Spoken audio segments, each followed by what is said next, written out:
Alright guys, welcome back to Formula 1 news. More bad news it seems for Mercedes delivered by Ferrari. During the Miami Grand Prix weekend, rumours are emerging that Mercedes and Toto Wolff somewhat changed their mind on the status of Adrian Newey, deciding actually, you know what, he might be a rather valuable asset for the turnaround of this team. Rumour has it though that despite Mercedes no longer holding a cold shoulder towards Newey, he has probably made his mind up and it's far too late for Mercedes to try and tempt the genius away from Ferrari. Very much enjoyed your thoughts in the comments below. Hit the like button if you enjoy. Subscribe if you're new as always, I greatly appreciate it. Successfully made it to the other side of the pond. Lots to discuss going into Imola. First of all, in 2026, the FIA are looking, and Formula 1 themselves, to try and reduce the weight of the halo. This has been a big point, trying to make the cars lighter, generally speaking, not just every part of the car that you can. But I think in IndyCar recently, they reduced the weight of basically the windshield that they use over there. Not quite a halo, but effectively it does a similar thing. It was one of the designs that F1 kind of thought about when they came up with the halo. The theory is, if you can reduce the weight of the car in any way, probably a good idea to try and do so. Assuming, of course, you can maintain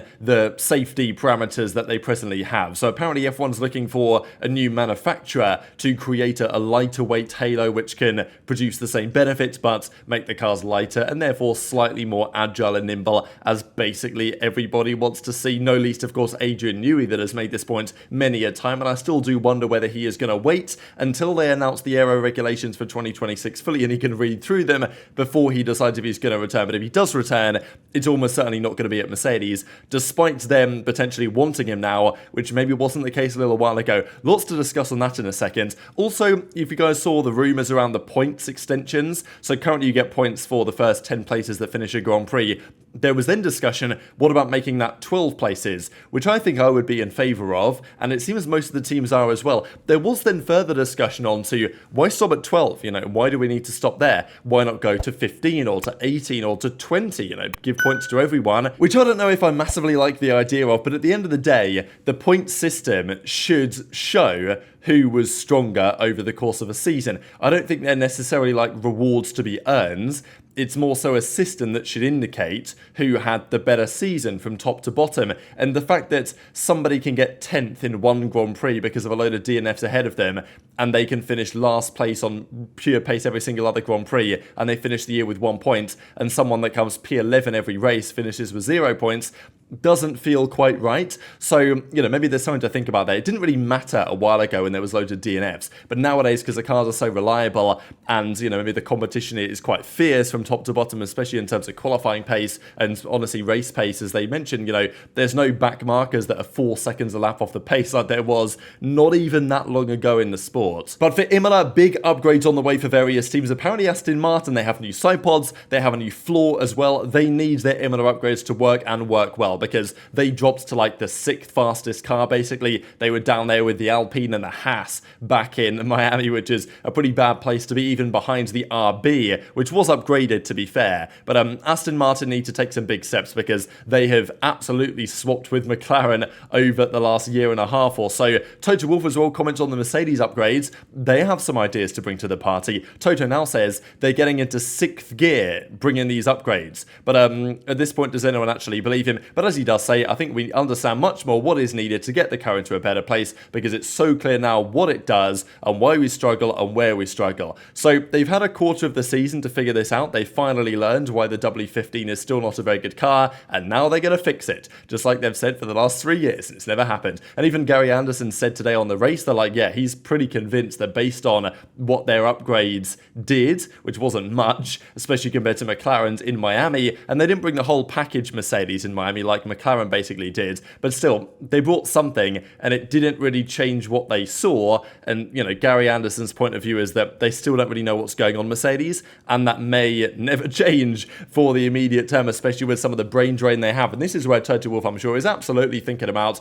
the power of Adrian Newey, the magician, to come in and save the team. But, well, we'll get to that in a second. Red Bull are bringing upgrades as well. Damon Hill was saying that, yeah, it's going to make their car better because Red Bull know what's going on. If they bring upgrades, they are going to work. The question is, how much do they work, right? And Mercedes have a new rear wing, a new beam wing to Imola, which is ideally for them going to work in conjunction with the floor and make the car significantly stronger. But, these are all theories, and Mercedes can say what they want, but until we see it, I'm not necessarily going to believe it. Ferrari, though, are in an interesting spot. They trials their upgrades in Fiorano a few days ago now before Imola. And there's been some rumours emerging on exactly what happens. Did the upgrades work as expected? Did they deliver the performance that they wanted? And apparently that is true, but with some caveats, because they put their upgrades. You guys can see the lovely new side pods, like new design, kind of Red Bull inspires, kind of look like the Alpine as we saw a couple of days ago. Maybe, you know, the Tifosi won't be so happy to hear that, but nonetheless, they're bringing some severe major upgrades to this Ferrari, and if it gains them 0.3, 0.4 of a second, they should be in the mix for the race victory. But they didn't get the full testing they would have liked to because the tyres were being somewhat problematic. Rosario Giuliana here says, at Fiorano it was difficult to get complete feedback from the drivers of the new upgrades because the demo tyres that were made available for the filming day, because they had 200 kilometers of running on a filming day, and they timed it perfectly, so they got to test their new upgrades in the filming day for their car and for the team and all this. But they're not necessarily given the proper Pirelli rubber they're going to race this weekend at Imola. So they use these demo tyres, which I'm guessing are still Pirelli rubber, but it's not probably quite the same tyre compounds. And apparently they overheated like immediately. As soon as they pushed on the tyres overheated. So they really could not gather any good data on whether the upgrades, certainly over like a single lap, were actually delivering the performance. Over like a more race run, they could analyze some of the numbers, and there were no problems in the 200k. They didn't experience, any issues with the upgrades, and the feeling is that, yeah, they work probably as intended, but they just don't know for sure because the tires are being problematic. And of course, that raises the question, is it the tires or is it the upgrade, right? Like, is this the return of the SF23, a car that's fast over a single lap, but absolutely eats its tyres to shreds? And of course, the F175, right, the 2022 car, had similar problems as well. So I guess we'll see, because the Ferrari is the best car on the grid this season at preparing or preserving its tyres. Means that preparing the tyres for a quali lap can be problematic. And I don't know if that's something they've had a look at trying to resolve. We'll see if these overheating issues resulting in, more energy going through the tyres than they would like to be the case was because of the tyres, or whether it was because of the car. We might get an answer coming, but whether those upgrades have helped or hurt the team in some of the areas they would have liked to improve it. But let's talk about this Ferrari versus Mercedes battle, because just the other day, Jerome D'Ambrosio, we talked about it yesterday, joining Ferrari as deputy team principal. It seemed for some time that he was going to be maybe the successor to Toto Wolff at Mercedes, so Ferrari pulling off a big heist really at Mercedes lately, getting Loic Serra on board as well. But this is the big discussion of today from AMUS. They were talking about Carlos Sainz and his contract situation, where he's going to go, what the teams are thinking, but also they were discussing in the article, what about the Adrian Newey angle? Because we talked about it the other day, what the race had to say, that as far as sources in the paddock are concerned, Newey is not going to retire. He may step away for some months, but the feeling is that he will almost certainly come back for the 2026 regulations. Aston Martin were in the conversation. That's now no longer happening. So the options are very few. Williams is not impossible, but there's a very low percentage chance. Ferrari seems like, if he does return, by far the most likely candidate. The question was, could McLaren be interested? Could Mercedes be interested? Because if there is one team on the grid that probably needs Adrian Newey more than anyone, it's probably Mercedes, right? He's left Red Bull. We now know that for a fact. It's been officially confirmed. He's going to be available to work for another team from basically the start of 2025, negotiating that gardening leave out of his contract, which kind of indicates, let's be real, that he is at least contemplating a return. As I said before, I think it's plausible that he waits until the regulations are finalised in what we think is going to be June, July, and then makes his decision, and I don't think pen will go to paper before that time. But assuming he does return, Ferrari seems the most likely. So quickly on Sainz, Audi would sign Sainz right now, but I think Andreas Seidel has decided, you know what, let's just wait and see and allow the time to come to us in a way, because Sainz is somewhat time pressured by the whole Red Bull situation. They possibly want him, and they may have, we believe they've actually made advances to Sainz and said, look, we'll offer you a contract like this if we are going to, but we're not sure we are yet, because they may keep Perez, and the way that he's driving at the moment, it's unclear why you would get rid of him, unless you think that Verstappen is likely to leave, and therefore you need maybe a stronger driver. But there is, of course, a risk if you put Sainz alongside Verstappen that's, from, shall we say, a political internal perspective and also just from a pure competition perspective, things might get a little bit hot under the collar, shall we say, within that Red Bull team, as we have seen at Toro Rosso in the past. They also mentioned Danny Rick here, but, realistically, as they say, he's got to do more than just have a good result in the sprints, as he did in Miami. And Horner says, yeah, we're happy with our driver pairing, but he said that many a time before. We believe as well that Mercedes are willing to offer Sainz a one-year deal as they kind of bide their time for Antonelli. Obviously, Verstappen is at the top of the wish list, but right now, why would you join Mercedes? It's kind of difficult to say. Verstappen indicated in Miami that he had no excessive desire to compete for 5th and 6th place, so Mercedes has to get better in order to be an alternative for the world champion or land Adrian Newey. And this is the point now that Mercedes may have realised, even during Miami, maybe before Miami, they don't have the package, they don't have the attraction maybe they thought they did. A couple of years ago, if you offered anyone a Mercedes seat, they were buzzing for that opportunity. Nowadays, Verstappen, Sainz, among others, are saying, well, Mercedes are kind of on the downhill. Is that going to continue? Hamilton thinks it is. Otherwise, he wouldn't have left, right, and gone to Ferrari, who he thinks are on the uphill with respect to Mercedes. So all of a sudden, Mercedes are, I wouldn't say struggling to get drivers, obviously, because it's a Formula 1 team, there's always going to be drivers, but, they're not as attractive to Verstappen as they might have wanted to have been. If Mercedes were still easily P2, I think it's likely this deal was already done. I mean, there was drama at Red Bull, Helmut Marko, Christian Horner, all of this stuff, I think if Mercedes were significantly more competitive, Verstappen might have walked away from Red Bull already, but right now it just doesn't make much sense. So maybe the realization is from Merck, all right, if we get Newey, then at least we can convince Verstappen for 2026 that we are going to have a good car. And then the article says it was heard in Miami that Mercedes was no longer giving Newey the cold shoulder. There should be cautious approaches, but it's possibly too late. The star designer's discussions with Ferrari are apparently well advanced. And this was the discussion really a couple of weeks ago now that, they were kind of playing down the opportunity. Toto Wolff was saying, well, we're keeping our eyes on the Newey thing, we're not taking it too seriously before he left officially. When he did leave, of course, George Russell was asked and said, well, we've got a strong technical team here at Mercedes and all this, which is kind of the answer you'd expect of someone who wasn't especially, doesn't think it's going to happen, because when Hamilton and Leclerc were asked the same question, they said, absolutely, we want to be, we'll have Newey on our team, and let's make that happen ASAP, please, Mr. Fred Vasseur and John Elkann, and maybe it well will.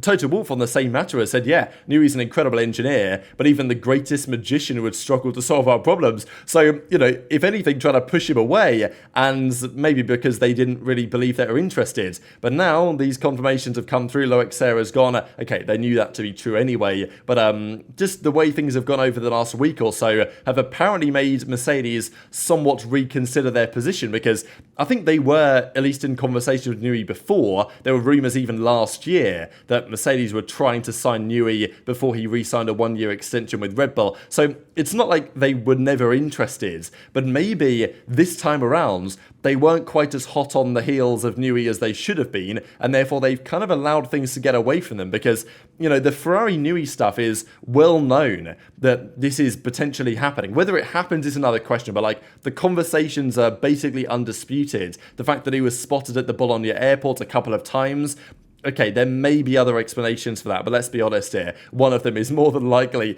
that he's had some sort of conversation with Fred Vasseur. There were even rumours that before Miami, they met Newey and Vasseur in London to effectively try and finalise terms. So if Mercedes are now saying, oh, hang on, Newey, we didn't mean it, we actually do want you, and we do believe you're a good enough magician to solve our problems, and we're going to have a great success, and we've got all these other reasons, and we're going to get Max along as soon as you sign the contract and all this stuff. They can try what they want, but probably ain't going to work anymore, right? Newey and the Ferrari deal is probably too far along, and the relationship there is probably too well established that if he does go anywhere, it's almost certainly going to be Ferrari. And even Helmut Marko made this point the other day that, yeah, if it's going to be anyone, it's probably going to be Ferrari. So very much intrigued to your thoughts and all that stuff in the comment section below. Just a couple of final things to mention here. So Crofty, this weekend is going to be the first Grand Prix since a very long time, since he is Mr. Grand Prix. So he is not doing all 24 races this year. He's missing this one in Imola. He's not doing Austria, and I believe he's not doing Baku. So 3 races where Crofty will not be commentating on Sky Sports F1 and around the world. Harry Benjamin is going to Verstappen instead. That's this man here on the right-hand side, getting some practice in today with Karun. So, yeah, wishing him, of course, the best for the weekends,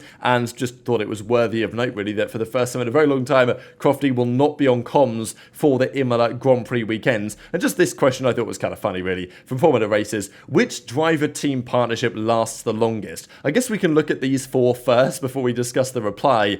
So what do you guys think about this, right? Red Bull and Verstappen.